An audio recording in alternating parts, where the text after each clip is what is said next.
दिनांक 23/7/20 को कोतवाली नगर बुलंदशहर में आमिर सन ऑफ मुस्लिम निवासी इस्लामाबाद थाना कोतवाली नगर के द्वारा एक तहरीर दे करके अपनी पत्नी के गायब हो जाने के संबंध में सूचना दी गई, जिसके आधार पर गुमशुदगी दर्ज की गई।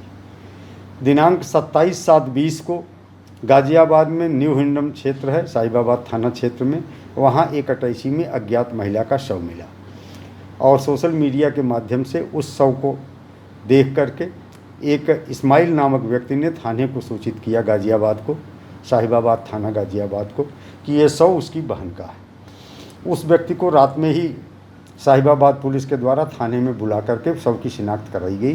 पुनः उसने देखने के बाद भी, फिजिकली देखने के बाद भी उस शव की शिनाख्त अपनी बहन वरीशा के रूप में किया। इसके बाद उस इस्माइल नामक व्यक्ति को लेकर के साहिबाबाद की पुलिस कोतवाली नगर बुलंदशहर आई, जहां पर वरीशा की मां अलीगढ़ से आ चुकी थी और उसने भी उस शव के फोटोग्राफ को देखा और उसे अपनी बेटी के रूप में पहचाना। इसके बाद उसके भाई के द्वारा एक तहरीर देकर थाना कोतवाली नगर बुलंदशहर में दहेज हत्या का मुकदमा दर्ज कराया गया, जिसमें पति सास ससुर को अभियुक्त बनाया गया और ये बताया गया था कि ये लोग दहेज के लिए प्रताड़ित करते थे।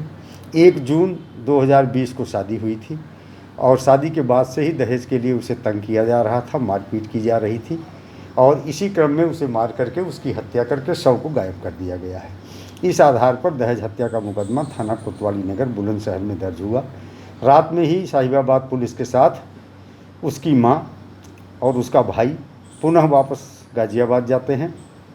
हमारे यहाँ से CO सिटी श्रीमती दीक्षा सिंह, जो उस मुकदमे की विवेचक हैं, वो भी साथ जाती हैं। उनके सामने पुनः उस शव की शिनाख्त माँ और भाई के द्वारा अपनी बहन अबलिग बेटी के रूप में की जाती है। दिनांक 27/7/2020 की सुबह 7 बजे थाना क्षेत्र साहिबाबाद में एक अज्ञात महिला का शव एक सूटकेस में मिला था।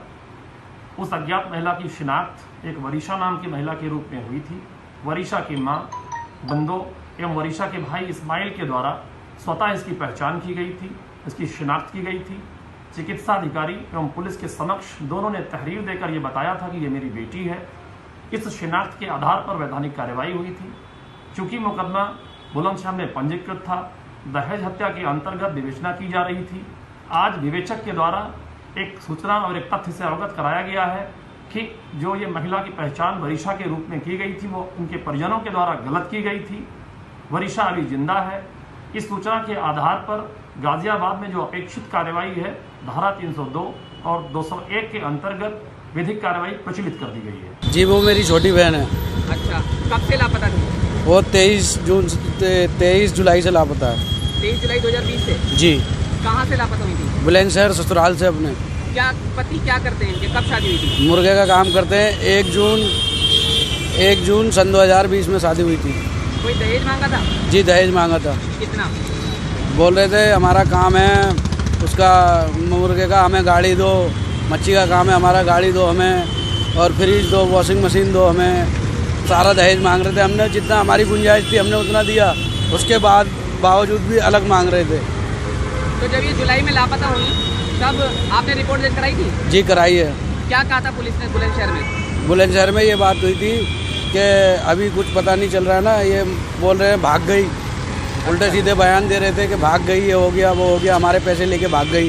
अच्छा। हाँ, फिर हमने कंप्लेंट करी, लड़के को बुलाया, उसको वहाँ पुलिस ने पूछताछ करी तो लड़के ने बताया कि जेवर मैंने चुराया, जेवर चोरी हुआ था उसको। कौन से लड़के ने? उसके पति ने। अच्छा, क्या नाम है पति का? आमिर। अच्छा। आमिर सन ऑफ मुस्लिम नाम है उसके पापा का। अच्छा। और आगे क्या हुआ फिर?